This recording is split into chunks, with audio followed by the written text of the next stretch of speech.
I am excited to be with you here and to tell you some of the secrets that I've learned. And the first thing I want you to do is to imagine that I hand you an Aladdin's lamp and you get 3 wishes. And it has to be on the 3 areas that matter most to each of us: your family, your health, or your wealth. And I can tell you that this character in Chinese is Ganzi. And it is a term that means with the right connections, almost anything is possible. And it's true. For example, there's been a study done known as the Elite 1200 that looked at wealth managers who consistently pocket $1 million annually every year. And guess how many key business relationships these individuals had? 4. Also, there was a study that was reported in the Harvard Business Review that looked at people who had been the most successful in their careers and found out indeed those people only had 12 key relationships. Well, what I'm going to share with you today is how I learned not only to make my own wishes come true, but those of other people. And there's 4 foundational principles that matter the most. So the first one is grit, and grit is literally taking action in the face of fear. Probably the most dangerous risk you can take is inaction, not doing anything. So there's very few things in life that can kill you. So I started to learn to embrace fear. The second one is curiosity. You have to learn. And it is only by learning that you're going to be able to find who these key connections for you are. Finding the right connections is critical. The third piece is generosity. And what I found there is you have to be able to create value for others. And as soon as you create value for others, that comes back to you in abundance. And this allows you to literally leverage opportunities for yourself and for others. So let me tell you how I came up with these through my life. So as a young professional, I was horribly shy, very afraid to talk of it to anyone, had problems with my self-worth. And I knew if I was going to be successful, I had to change. So I got a copy of Dale Carnegie's How to Win Friends and Influence People. And I started saying hello to strangers and smiling at strangers and talking to strangers. And it worked. And even though I was afraid and fearful, it worked. And I started developing grit. And what I found out talking to other people was that everybody's got problems. And everybody needs help. It was kind of a revelation. And that if I just did something really simple to help them, that I often had a friend for life, someone who might help me. And this was a wonderful thing for me to learn. But the most profound thing that I learned is when I started seeing a pattern. And that pattern was, your problem could be my solution. And then it occurred to me that it was all about matching. That there's problems, solutions, there's inefficiencies in the market. So for instance, and people will ask me, well, why is this? And I will tell them 2 reasons. Number 1, there is not any lack of resources in the world. There's 7.5 billion people. Credit Suisse estimates by 2019, the global household wealth will be $369 trillion. There's no lack of money. There's no lack of opportunities. Information with the Internet of Things, they say, will double every 24 hours. Those are the building blocks. The second thing is, nothing happens without people. All of these resources, everything is attached to a human being. And you find out, indeed, it's not checkers, it's chess. It's figuring out how to be a bit strategic and how to make this match. So every week, entrepreneurs call me and they say, Judy, there's no money out there.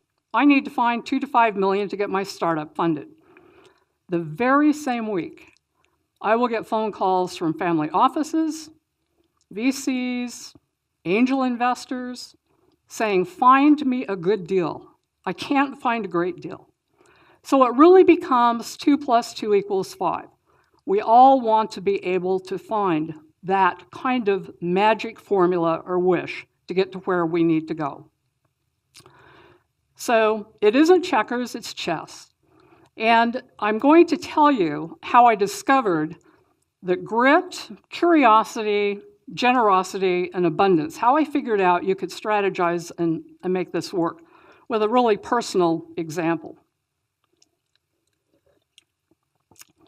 So several years ago, I was asked to speak to help the Utah Symphony develop their fundraising and to acquire more customers. And on this committee, I met a young man, Preston, who was just brilliant at social media marketing, which we needed to become successful, but I knew nothing about it. And he started teasing me, and he used to say, "Judy, you have got to start tweeting." And I said, "Tweet? What am I going to tweet? 140 characters? I'm sitting in the bathroom?" I mean, I didn't get it. But one day he came to the committee meeting and he said, "I've built a website for you and it's live." And I was dazzled. So later when he asked me if I would be willing to mentor him, of course I would be willing to mentor him. Reciprocity, generosity. Well, fast forward a year later, I was on a flight to DC. I had meetings at the White House, the SEC, and the Hill over crowdfunding legislation.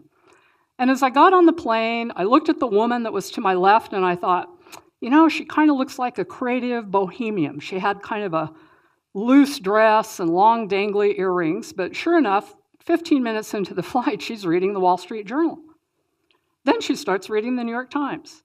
And it is often the case, I was wrong on my initial judgment of this human being. So I asked her where she was going. I was curious. And she said she was going to Tel Aviv. I said, "What were you doing in Salt Lake City, Utah?" And she explained to me that she was working on a familial brain cancer research project.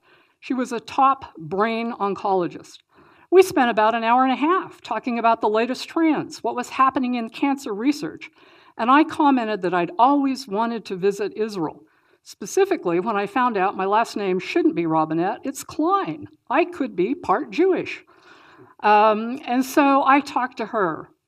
Well, when I arrived home from that trip, my partner picked me up from the airport and said, "We have a meeting with a surgeon in an hour and a half. They found a tumor."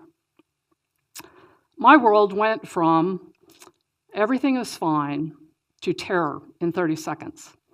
At the meeting with the surgeon and then an oncologist, I was told that we might have 6 months at max, 6 months to live.